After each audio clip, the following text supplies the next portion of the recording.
Hola, buenos días, buenas tardes a quien se haya conectado desde Europa y bienvenidos otra vez a la conferencia estratégica que trimestralmente hacemos desde CREAN en Miami, dirigida sobre todo a nuestros clientes y colaboradores. Esta vez queremos repetir el formato que hicimos ya hace un año y para eso pues, nos acompañará nuestro colega y amigo David Macià, director de estrategia en CREAN, basado en Andorra. Como sabéis, CREAN es un broker dealer y un RIA, un investment advisor basado en Miami. Damos servicio a clientes de toda el área americana y tratamos pues, de llegar muy cerca de nuestros clientes con un servicio pormenorizado. Este año estamos celebrando los 30 años de CREAN Miami y también, casualmente, estamos celebrando los 75 años del Grupo Crèdit Andorra. Así que es motivo de celebración y de orgullo de nosotros poderlo celebrar junto con ustedes. La dinámica pues, va a ser parecida a las otras sesiones. En la primera parte tendremos a David explicando de propia mano y de manera muy didáctica pues, la evolución de las burbujas históricas para seguidamente comentar cómo vemos este año y cómo posicionamos nuestras carteras de manera estratégica. El turno de preguntas está abierto durante toda la sesión, las vamos a ir comentando, pero no va a ser hasta el final donde las vamos a responder, esperemos que todas. Ni qué decir de que durante esta sesión vamos a hablar de opiniones de mercado, que esto no supone ninguna recomendación, pues en nuestra labor está tener muy en cuenta el perfil de riesgo de cada cliente y en todo caso pues hacer estas recomendaciones de manera totalmente pormenorizada. Así que por mi parte solo dar la bienvenida a David Macià. Muchísimas gracias, David, y muchísimas gracias a todos los que estáis conectados por vuestro tiempo. Al grano, como os explicaba David, mi parte inicial es intentar explicar el impacto, qué tenemos que tener en cuenta como inversores, teniendo en cuenta que estamos viviendo una revolución tecnológica, la de la inteligencia artificial. Si fuera tan fácil como invertir, o sea, en ningún momento quisiera avisar de que no vamos a poner en duda que la inteligencia artificial es una revolución tecnológica en toda regla, pero no basta con eso. Como inversores tenemos que tener en cuenta unas cuantas cosas antes de tomar inversiones. Y por si fuera poco, el impacto que está teniendo la inteligencia artificial en los mercados financieros es espectacular. Es imposible hablar de renta variable sin hablar de inteligencia artificial. En la renta fija cada vez hay más emisiones que se destinan a financiar proyectos de inteligencia artificial. Los mercados privados están llenos de proyectos relacionados con la inteligencia artificial y en macro nos saltamos de oír o leer pronósticos desastrosos o maravillosos sobre los que nos va a traer la inteligencia artificial. Y el objetivo de lo que viene a continuación es poner todo eso en contexto y ayudarnos a entenderlo un poquito mejor para poder luego tomar decisiones de inversión. Sin más prolegómenos, quisiera empezar con dos vídeos. La inteligencia artificial, la sublimación de la inteligencia artificial tal vez sean los robots. He escogido uno que se hizo viral en octubre pasado, que es cuando lo anunció la compañía, es el Neo 1X y de hecho para los que viven en Estados Unidos es accesible, se puede comprar por $20.000 o se puede alquilar por $500 al mes. Veamos el vídeo que han colgado, el vídeo promocional que tienen disponible, un extracto del vídeo, el vídeo era demasiado largo, del extracto que tienen colgado la compañía en su propia web.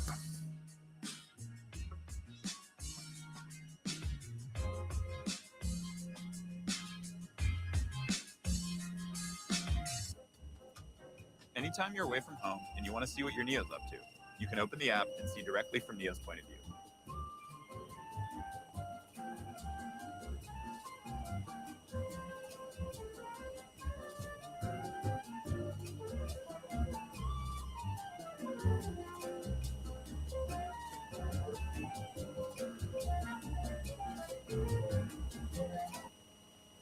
Fenomenal, ¿no?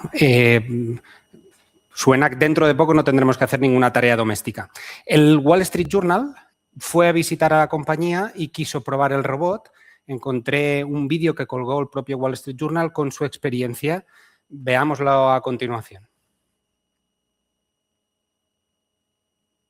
Next challenge, load 3 items in the dishwasher. You got this, Neo, you got it.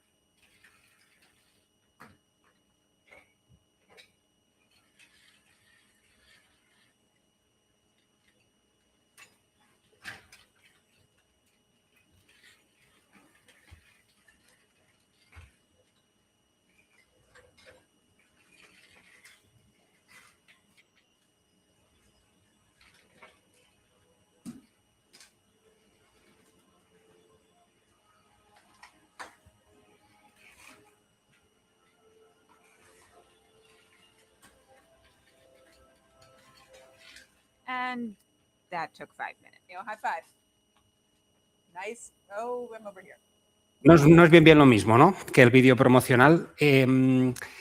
Sirva eso de metáfora de lo que vamos a intentar explicar a continuación, porque en las revoluciones tecnológicas suelen pasar muchas cosas que tienen como punto en común, ¿no?, todas las revoluciones tecnológicas, y una es que, al menos de primeras, una cosa es lo que nos dicen que será o lo que nosotros nos imaginamos que será, y la otra lo que es, o al menos por ahora. No dudo, o sea, lo que hace el robot es espectacular, teniendo en cuenta que se mantiene de pie, que se mueve, etcétera. Pero bueno, cargar el lavaplatos, en este caso habían 2 vasos y un tenedor, pues le ha costado 5 minutos, ¿no? Tiremos de historia. Repasemos, no voy a repasarla entera, pero hay millones de ejemplos.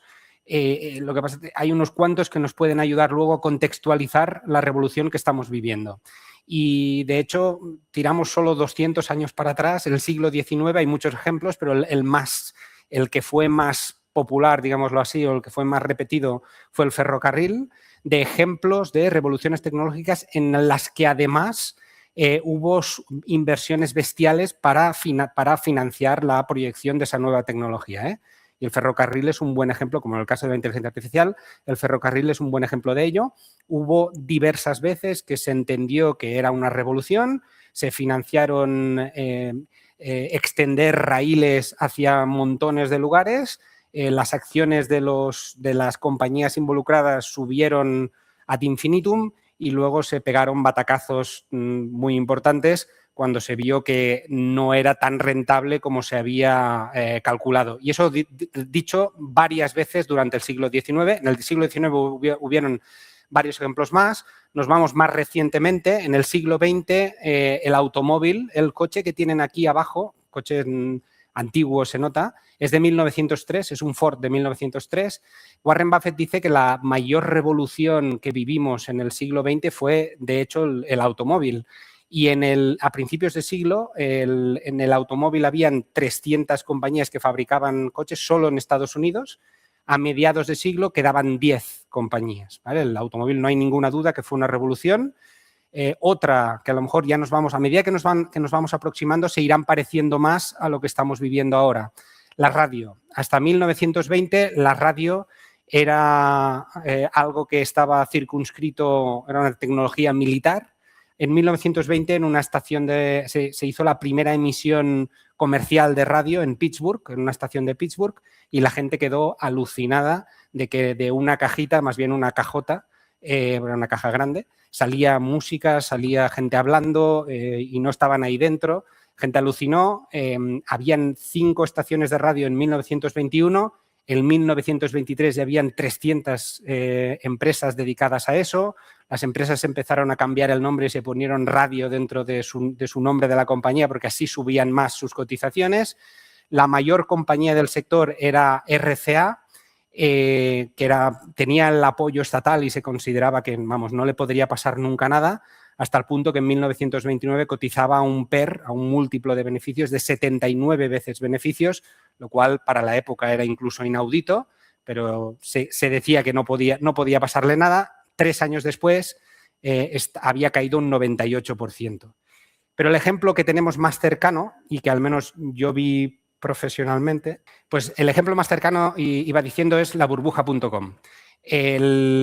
Algunos de nosotros, yo estaba trabajando entonces, lo cual dice ya de mi edad, pero supongo que muchos de ustedes recordarán que a finales del siglo XX hubo una burbuja enorme nació Internet, hacía años que existía, pero se expandió, la gente se entusiasmó porque Internet cambiaría el futuro y, de hecho, el precepto, que es lo que acostumbra pasar en muchas de estas revoluciones tecnológicas, era verdad. En la línea verde que tienen aquí es el número de usuarios de Internet. La gente invertía pensando que Internet llegaría a todo el mundo. Eso, vemos el gráfico que hacia adelante, es así. De hecho, lo sabemos, no necesitamos un gráfico. Todos usamos Internet a día de hoy. Las líneas roja y azul son el sector telecomunicaciones. El azul es el europeo, el rojo es el americano. Y vimos cómo las cotizaciones hasta finales de los años 90 se disparaban en anticipación de que las telecomunicaciones serían una de las grandes beneficiadas, porque para acceder a Internet necesitaríamos hacerlo a través de servicios de telecomunicaciones. Eso también era verdad. Esas compañías eran robustas a más no poder, hipersólidas, con flujos de caja que podían financiar todas las inversiones, y en eso se pusieron. Financiaron la extensión de más de 100 millones de kilómetros de fibra óptica, se compraron por auténticas barbaridades espectro para que la gente, se anticipó también que la gente se conectaría a través del móvil a Internet, que así fue. Pero el hecho es, como ven en las cotizaciones posteriores, es que a pesar de que todo era verdad, las cotizaciones llegaron a tal punto tan estratosférico que quien invirtió demasiado tarde, muchos de los inversores que participaron en esa burbuja, que solo supimos que era burbuja después, pero los que participaron en esa idea, vía estas inversiones, pues aún a día de hoy no han recuperado el dinero que pusieron entonces. De hecho, eso es uno de los puntos importantes a tener en cuenta. Cuando invertimos y tenemos la sensación de que podría ser una burbuja, lo primero que hay que entender es que es imposible saber si lo es o no, ¿vale? Eso primero, porque solo se sabe después, cuando ya ha reventado, si es que lo era. Segundo, es importante también entender que una burbuja, hasta de su formación hasta su explosión, en caso de que lo sea, puede pasar muchísimo tiempo. Aquí tienen un gráfico del Nasdaq y Greenspan nos avisó de exuberancia irracional de los mercados a finales del 96. Ven como del 96 hasta el 2000 pasaron 4 años más, donde la bolsa siguió subiendo, incluso diciendo, bueno, pero entonces la pregunta sería, si hoy estamos en una burbuja, ¿dónde estamos? ¿Estamos en el 96, en el 97, en el 98, en el 99? Incluso si estamos en el 99, fíjense que perderse los últimos 6 meses de esa burbuja era perderse casi toda la subida, porque fue como casi la mitad de toda la subida o incluso más.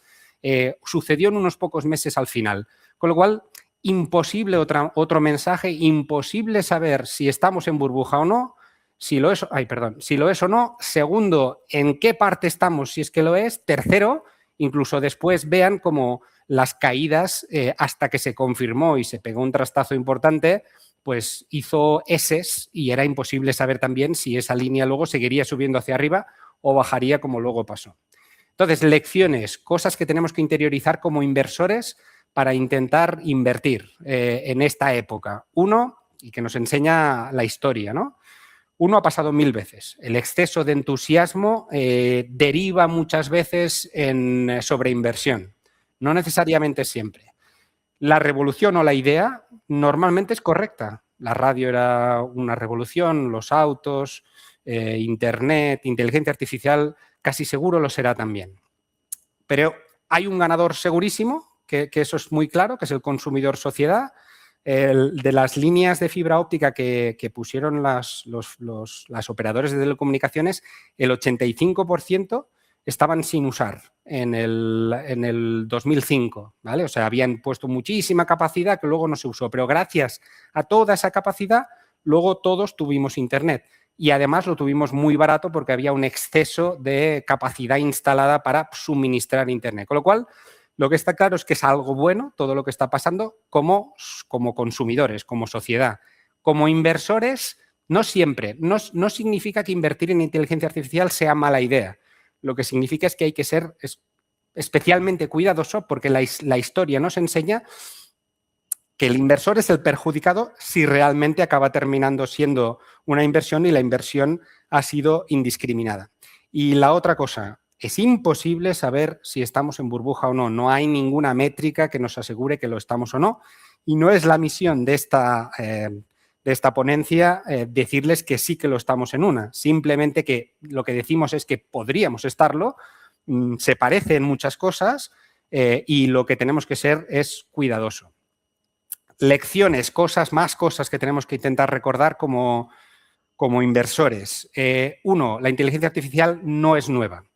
El ChatGPT, que hizo despertar el entusiasmo en todos nosotros sobre las capacidades de la inteligencia artificial generativa, disculpen, tiene un precedente. No fue el primer chatbot. El primer chatbot fue Elisa y es de 1966 y fue un exitazo. Lo que pasa es que habían muy pocos ordenadores que solo se podían acceder a través de las universidades y los ordenadores ocupaban habitaciones enteras. Entonces, fue un éxito en el entorno universitario y la mayoría de la gente no se enteró.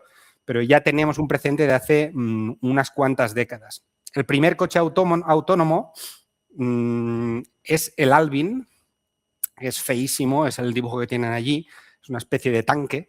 Aprendió a conducir solo, o sea, nadie le dijo los semáforos funcionan así, hay que girar a la izquierda, cuidado, no te pases de carril. Todo fue con redes neuronales y eso sucedió en 1989, ¿vale? O sea, el coche autónomo data de hace muchísimos años. Condujo 200 kilómetros solito por la autopista. Lo hizo a 10 por hora, eso también es verdad, pero ya tenía precedentes. Google tiene coches funcionando autónomamente, este que parece un huevo a la izquierda abajo, desde el 2014, no es tampoco de hace 2 días. Los nuevos son mucho más bonitos, los que vivís en Estados Unidos, en Miami creo que ya es accesible, tenéis una experiencia que yo no he tenido la suerte de tener. La inteligencia artificial la usamos desde hace muchísimo tiempo. No sé si tienen aspiradores de estos que van solos por casa, funcionan con inteligencia artificial. Es igual, abrir el iPhone con nuestra cara, eso es inteligencia artificial. Hay muchísimas expresiones de inteligencia artificial a las que estamos acostumbrados. Ahora llamamos a ChatGPT una revolución tecnológica y a todas estas otras las llamamos software. De acuerdo, pero digamos que cuando nos habituamos dejamos de sentirnos tan impresionados por la evolución tecnológica. Se acostumbra a exagerar muchísimo. Les reto a alguien a acertar de cuándo es esta frase. Las máquinas serán capaces dentro de 20 años de hacer cualquier trabajo que un hombre pueda hacer. Y pocos, supongo, dirán que es de 1965. Y no la dijo un escritor de ciencia ficción, la dijo un premio Nobel de Economía y un premio Turing, que es como el Nobel de informática. Otra frase, en un plazo de 3 a 8 años tendremos inteligencia general, ahora de las que estamos hablando cada día, de que estamos a punto de tener inteligencia absoluta. Es de 1970 también, de otro persona extremadamente inteligente, que de hecho los dos son los padres de la inteligencia artificial, que se considera que nació en 1956 en una conferencia en Estados Unidos también. Un ejemplo más reciente, este es el padrino de la inteligencia artificial. En los años 70 se abandonó temporalmente la pasión por la inteligencia artificial porque vieron que no llegaba más lejos de todo lo que se había prometido, no acababa de concretarse.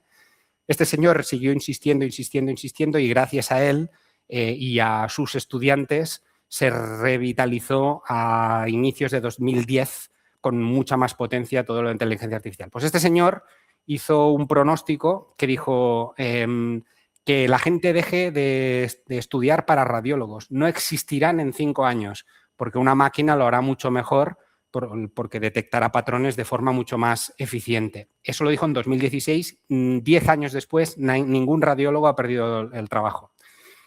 Elon Musk tiene muy mal track record como pronosticador. Dijo que los Tesla conducirían solos el 90% de las millas dentro de 3 años en 2013. Cuando seguimos con sus pronósticos, de hecho, básicamente cada año ha ido pronosticando que al siguiente o en muy poco tiempo, por ejemplo, en 2017 dijo que los conductores podrán dormir mientras su vehículo se conduce solo, en 2 años. Pues no. Perdón. Autonomía completa y flota de robotaxis, 2019, lo dijo también el año pasado. En fin, digamos que lo de prometer, que es en parte para obtener financiación, pues es frecuente y este señor se ha hecho un hartón, ¿vale? De las más bestias que se están prometiendo ahora recientemente es la idea de construir centros de datos en el espacio. De aquí a que enviemos cohetes con centros de datos, creo que faltan unos días. Este es otro, Demis Hassabis, que es el CEO de Google DeepMind, y para mí, de todos los que os he puesto hasta ahora, y son gente todos muy respetables, pero este es el mejor con diferencia. Para los que no le conozcan, este señor, de hecho, es el desarrollador de la inteligencia artificial en Google, que de hecho casi toda la inteligencia artificial generativa que conocemos hoy ha salido de gente de Google, que luego se fue o se quedó. Y este señor descubrió todos los patrones, con inteligencia artificial, todas las moléculas que pueden existir y las regaló a la comunidad científica proteínas, para que pudieran hacer medicamentos. Google y él regalaron todo eso y le dieron el premio Nobel de Química por eso. Y este señor hace dos previsiones que ojalá tenga toda la razón del mundo, con la primera como mínimo, que es que la inteligencia artificial curará todas las enfermedades en una década. Y además promete que en 2030 tendremos inteligencia artificial general. Gente extremadamente capaz, pero hemos visto que hay mucho track record de promesas que luego no se cumplen. Y la inteligencia artificial no razona.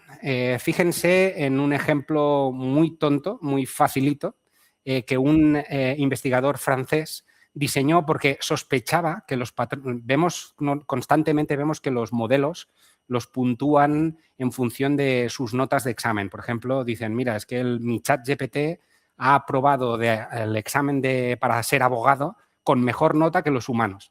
Y este señor, este francés, dijo, ostras, ¿no será que copian? ¿No será que tienen todas las respuestas en Internet? Como se han leído todo Internet entero, todo lo que hay, a lo mejor es que no es que piensen nada, ni respondan nada que sepan, a lo mejor es simplemente que lo tenían dentro, ¿no? Y dijo, voy a hacer un examen con preguntas que no hayan estado nunca en Internet. Y hizo algo tan sencillo, ven a la izquierda, les dice, la parte de la izquierda es lo que les enseña, dice, mira, ¿ves?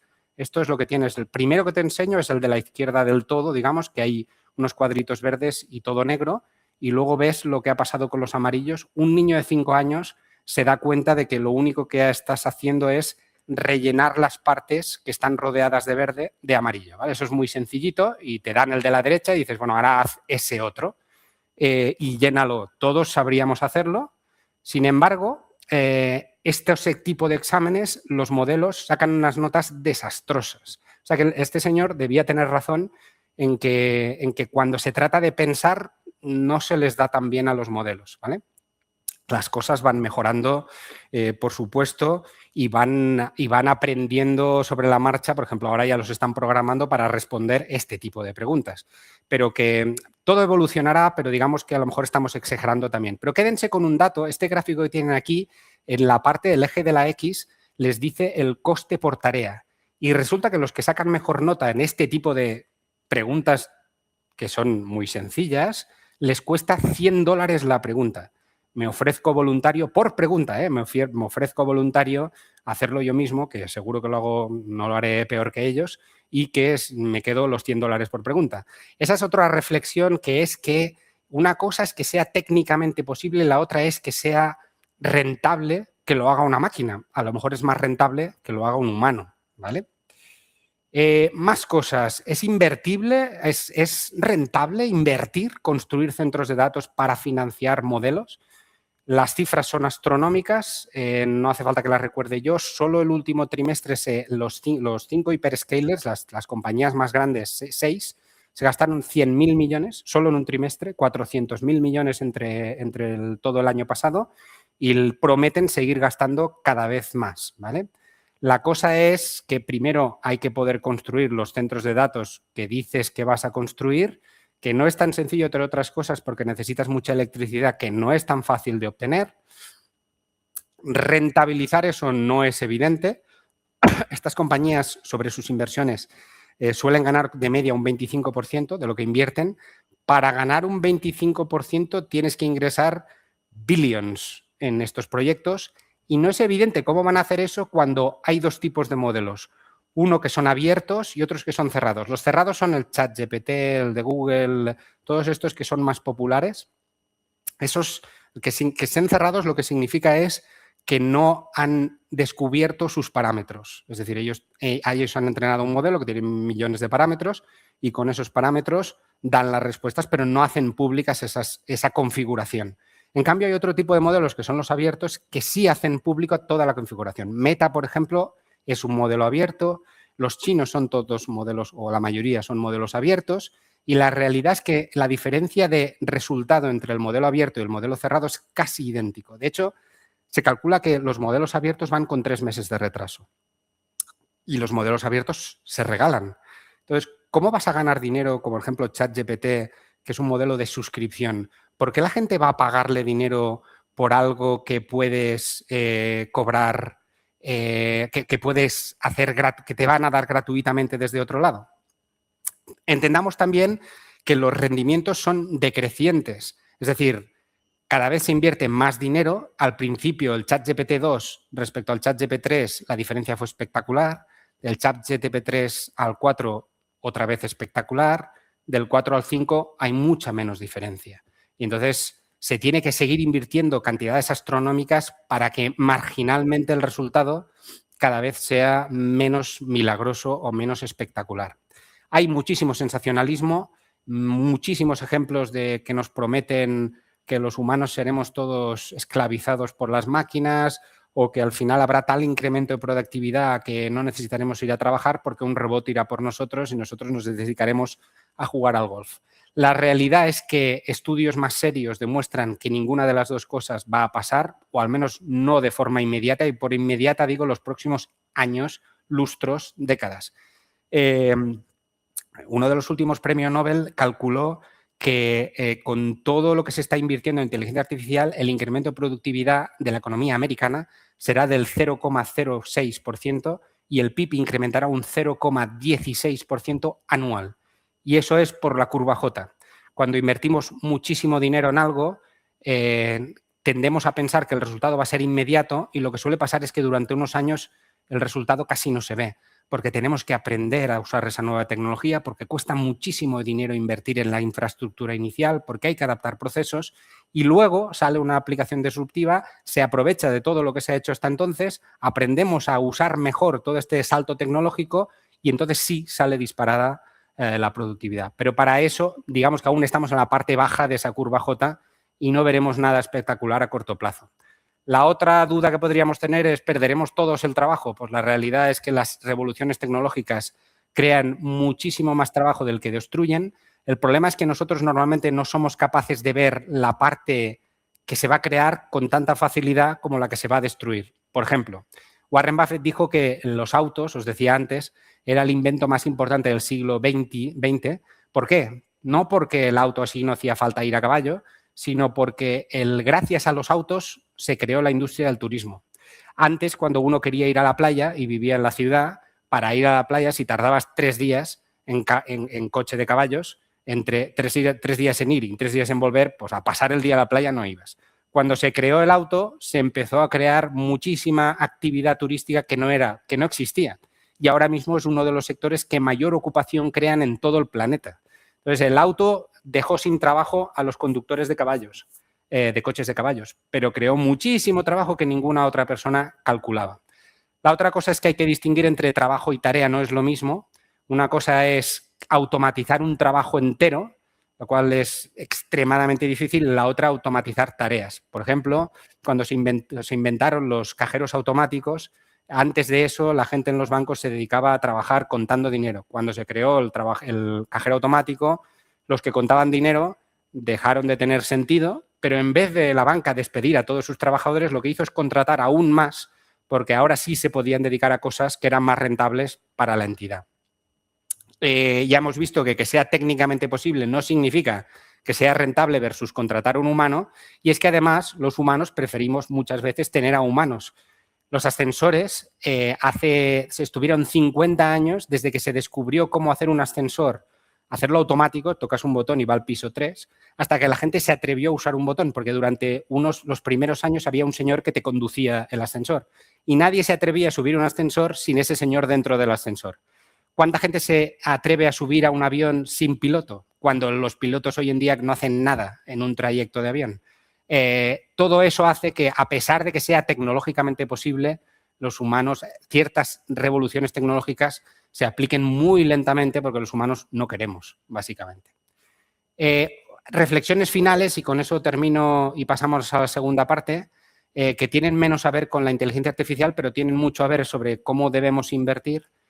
Uno, debemos estar muy alertas a los déficits crónicos. Esto es una serie de 200 años donde se ve que, y no es algo nuevo, este es gráfico de Estados Unidos, que es de donde tenemos más datos y es donde viven, es la región con las que estamos hablando ahora, pero lo que se ve es que los déficits se están cronificando, cada vez hay más gasto público del que se puede, que ingreso público, y eso es peligroso. Y eso acostumbra a derivar en inflación más alta. Es otra vez un gráfico de una serie larguísima, de 1800 hasta hoy, y donde se ve que antes del patrón oro, que limitaba lo que los bancos los bancos centrales podían imprimir y además limitaba lo que los gobiernos podían gastar de más, pues antes de eso la inflación de media era un 5%.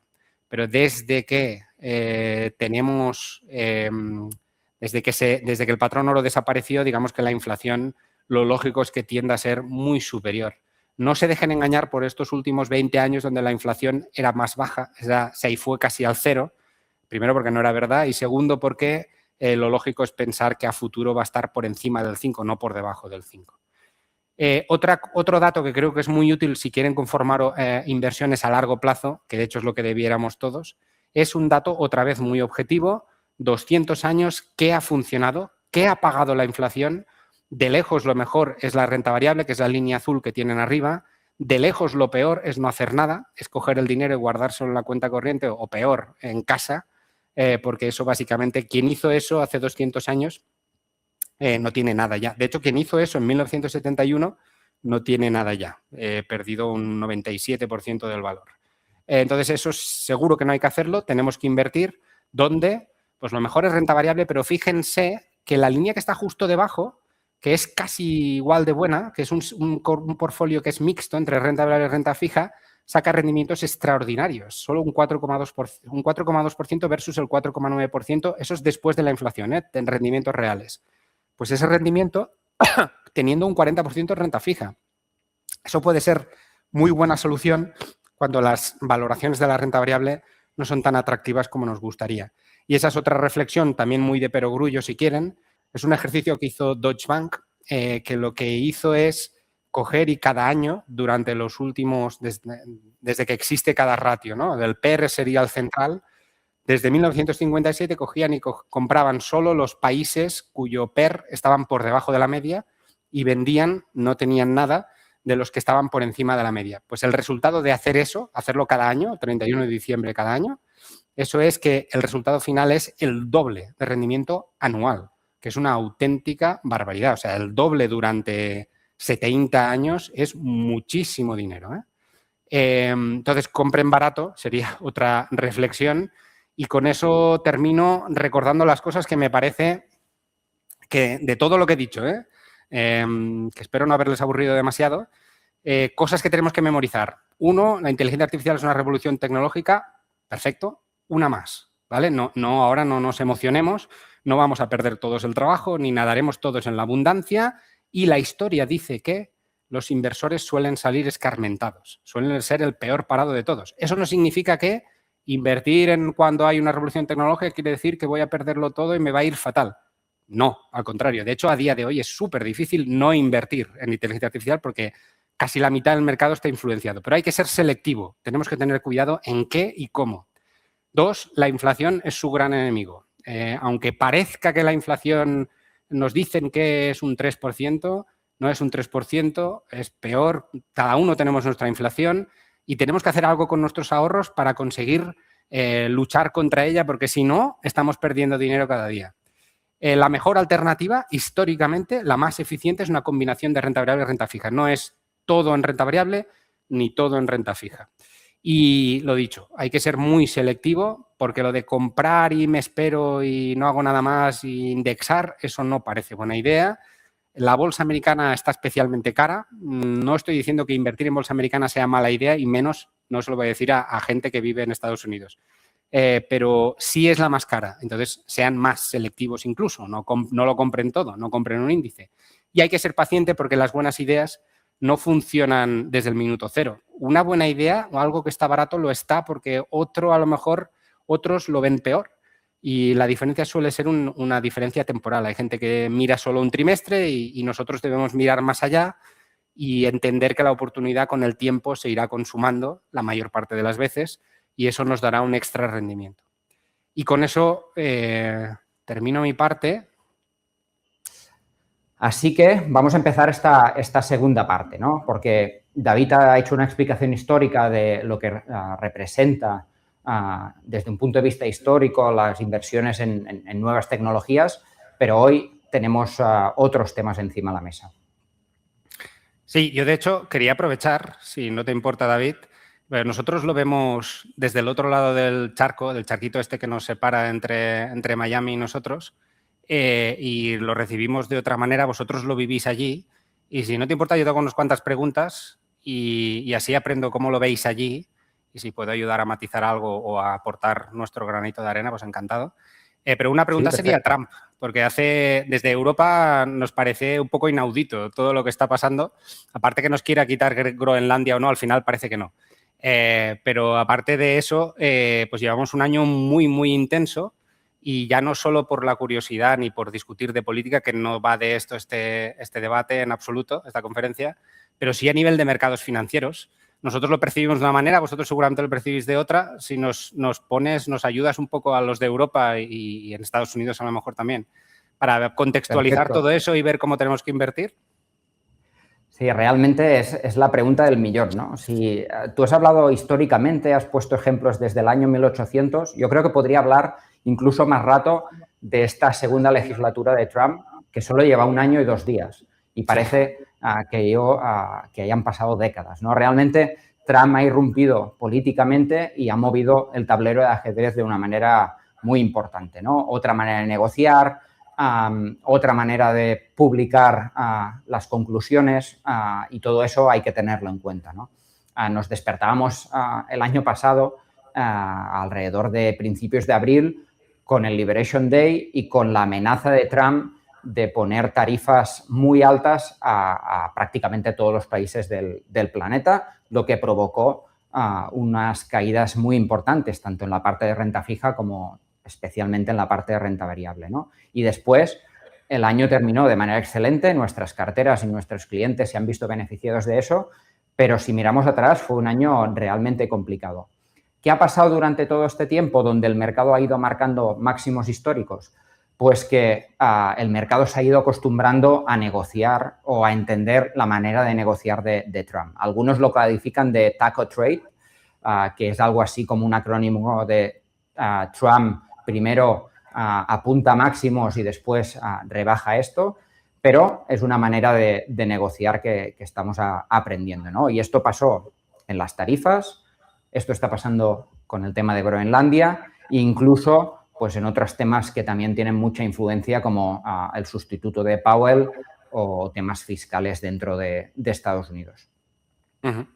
Y a nivel macro, sorprendente, ¿no? Los que hemos estudiado economía, el manual dice que los aranceles deberían de haber tenido un cierto impacto, como mínimo, haber despertado inflación, haber parado una parte de la economía, pero nada de eso ha sucedido y parece que es justo lo contrario, ¿no? Estamos en una economía extremadamente robusta que además le llegan estímulos. ¿Cómo lo veis allí? Justamente, ¿no? El gran impacto por el que afectó a tanto a los mercados el tema de los aranceles, de estas tarifas, es porque se esperaba que esto provocara una inflación muy importante, ¿no? Todo el mundo decía que sería un one-off, pero es que ni este one-off ha llegado, ¿no? Aquí hay muchas explicaciones. Lo primero es que en el primer trimestre, donde ya se había anunciado que Trump podía poner estas tarifas, pues los inventarios de las empresas aumentaron, pero ya hemos pasado más de 9 meses y esta inflación, por los datos que nos llegan, de momento no se ha visto. Así que sí que es cierto de que sigue en niveles cerca de 3, cuando el objetivo de la Reserva Federal es bajarlo al 2%, pero la tendencia es menos negativa de lo que esperábamos antes y, de hecho, la tendencia es claramente bajista. Y si hablamos de términos macroeconómicos, vemos como el crecimiento de Estados Unidos sigue robusto, superando, por ejemplo, otras regiones como la europea, y eso es principalmente a causa de que el consumo sigue muy fuerte. ¿Y el consumo de qué depende? Pues del mercado laboral. Y el mercado laboral sí que quizás es el punto donde ahora mismo la mayoría de analistas y de economistas tienen puesta su mirada, porque está empezando a mostrar alguna señal de debilidad, pero de momento la realidad es que estamos en un mercado laboral aún positivo, ¿no? Con unos niveles de desempleo razonablemente controlados, ¿no? Así que, desde un punto de vista macro, creemos que todo esto beneficia a la economía americana y eso es motivo para tenerlo en cuenta a la hora de invertir. Y además, al rescate viene ahora, bueno, al rescate si es que hay nada que rescatar, porque la economía es extraordinaria, el One Big Beautiful Bill, que se empezarán a ver efectos vía reducción de impuestos y subsidios, etcétera, en nada. Otra de las cosas que estaban por llegar eran recortes de tipos de tasas, le llamáis vosotros, de la Reserva Federal. Y tenemos aquí, desde aquí hace un serial esto, ¿no? También de estos americanos, de que si echo o no a Cook, ahora Powell lo denuncio, ahora todo esto, ¿cómo termina la independencia de la Fed y cómo termina la Fed? ¿Baja tipos o no? Pues claramente Trump está intentando influenciar claramente en la Reserva Federal para que bajen de manera más agresiva las tasas. Si ponemos un poco de perspectiva, no tanto como ponerse en años, pero vemos como en el año 2022 la subida de tasas, que entre otras cosas provocó fuertes caídas en las inversiones más conservadoras de renta fija, pues vimos una subida muy agresiva y que paulatinamente esto se ha ido rebajando. Tuvimos en 2024, en el último trimestre, una bajada agresiva y durante 2025, por el temor que comentábamos antes de las tarifas, pues no vimos una bajada algo más tenue hasta finales de mes con 3 bajadas consecutivas. Si nos miramos las declaraciones de Trump y de todo el gabinete económico, empezando por Bessent, pues las tasas deberían de estar claramente más abajo. Y aquí es donde se pone en juego la independencia de la Fed. Y nosotros, para este año, claramente vemos una división del año en 2 partes, ¿no? Esta primera parte, donde la Fed probablemente solo vaya a bajar una vez, lo que el mercado estima, y además estamos de acuerdo, es que va a bajar 25 puntos básicos en marzo, pero durante este periodo, hasta que no se ponga el nuevo candidato que, por cierto, va a escoger a dedo Trump y que, como es obvio, va a seguir sus tesis, pues durante esta primera fase vamos a ver claramente cómo se va a poner en duda pues, la independencia de la Fed y se va a poner pues, mucho foco en este sentido. Así que durante esta primera parte esperamos una bajada oficial por parte de la Fed y en la parte de tasas del mercado público no creemos que haya excesivos movimientos. Pero lo que sí creemos es que una vez el nuevo presidente de la Reserva Federal tome posesión, pues ahí sí que creemos que ahora mismo el mercado, que solo estima otra bajada, pues se está quedando algo corto y este nuevo presidente pues pueda ser algo más agresivo. Además, todo va a depender de los datos.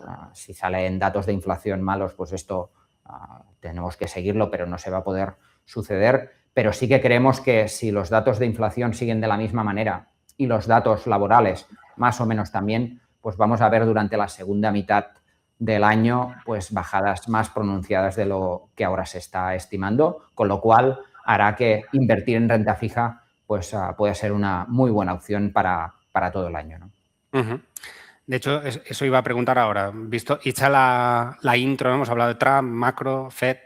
Con eso deberíamos de ser capaces de traducir qué hacer en cada uno de los activos. Renta fija, ¿qué hacemos en Estados Unidos?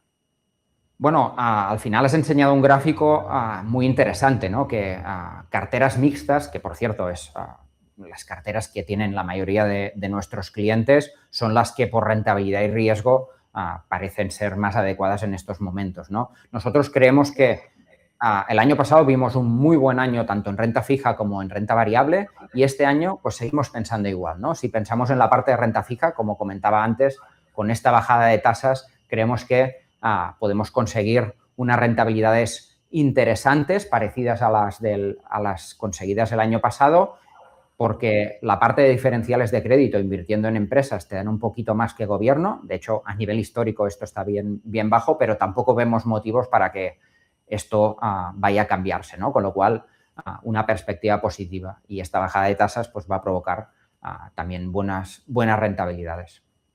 ¿Y renta variable?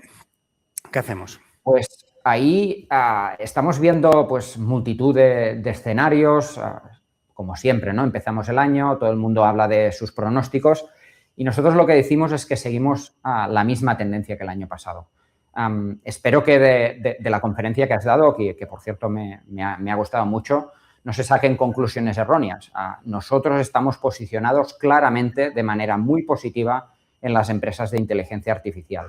¿Por qué? Porque creemos que analizando comparativamente con la burbuja.com, pues los resultados de estas empresas siguen siendo muy robustos, el crecimiento sigue batiendo las expectativas. El año pasado pues vimos cómo temporada tras temporada de resultados a nivel general se están batiendo estas expectativas y creemos que esto va a seguir así, ¿no? La inversión actual en infraestructura y en inteligencia artificial pues es bien interesante. Me acuerdo el año pasado cuando hicimos esta conferencia que una de las acciones más controvertidas en ese momento era Alphabet, Google, ¿no?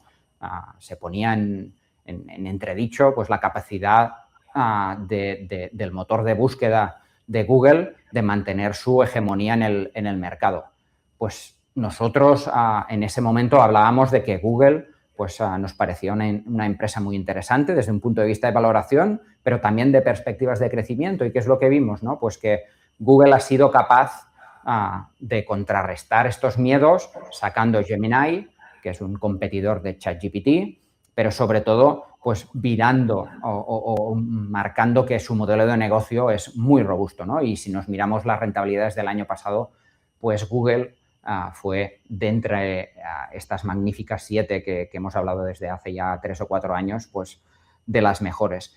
Y para eso, pues nosotros creemos que siguen habiendo buenas oportunidades en el mundo de la tecnología, ¿no? El crecimiento es robusto y nosotros pensamos que tiene todo el sentido. Pero cabe destacar, como bien decías anteriormente, David, que nuestro trabajo consiste en ser selectivos, de no guiarnos solamente por titulares, porque de titulares tenemos de todo tipo, desde que esto es la mayor revolución histórica que tú perfectamente has comentado que, bueno, es una más, pero también de que estamos a las puertas de una debacle, de una burbuja, del estallido de una burbuja que tú también has comentado que es imposible de pronosticar, ¿no?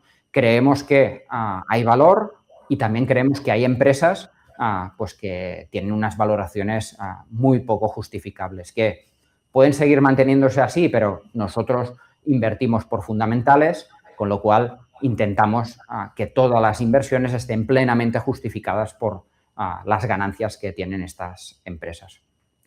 Sí, yo de hecho me gustaría aprovechar para insistir en el hecho de que para nada estaba diciendo que no había que invertir en inteligencia artificial, sino eso, que hay que ser selectivo y yo estaría muy tranquilo porque además que os conozco, sé que seleccionáis muy bien, o sea que lo que tenemos seguro que está bien seleccionado. Es que además aquí hay un punto importante. Ya en la anterior conferencia les animaba a escuchar una conferencia que dio Jeff Bezos alrededor de, creo que fue a principios de noviembre del año pasado, donde se empezaban a hablar con más fuerza de que si hay burbuja, no hay burbuja, ¿no? En ese momento Jeff Bezos dio una conferencia muy interesante en un foro económico, conferencia cuyos titulares a posteriori eran que Jeff Bezos creía que estas inversiones no iban a ser rentables, estas inversiones pues iban a acarrear problemas para los inversores, ¿no? y nada más lejos que la realidad. Escuchabas la conferencia entera y era un alegato de Jeff Bezos para, primero, pronosticar de que esta revolución es muy importante y, en segundo lugar, diciendo que las inversiones pues iban a dar sus frutos, ¿no? Con lo cual, muchas veces, si nos guiamos solo por los titulares, y esta es parte de nuestro trabajo también, pues podemos llegar a conclusiones erróneas, ¿no? Pero creo que está más que claro que nuestro posicionamiento es claramente positivo en el sector. Uh-huh. Muy bien, pues no sé si me he dejado alguna Sí, lo que superpregunta. quería comentar, David, es que lo que sí estamos haciendo en las carteras, y quizás esta es una pequeña diferencia respecto del año pasado, es que hablamos mucho de inteligencia artificial y es cierto que nuestras carteras tienen preponderancia en esta temática, pero también creemos que con todos los condicionantes que hemos comentado, ¿no? Antes David hablaba del Big Beautiful Bill de Trump, el crecimiento económico saludable que tiene Estados Unidos, el consumo, las rebajas fiscales que esperamos, pues también estamos invirtiendo y complementando las carteras que tenemos en otros sectores. Es decir, hemos visto cómo hemos ido incrementando posiciones, por ejemplo, en financieras. El año pasado lo hicieron muy bien.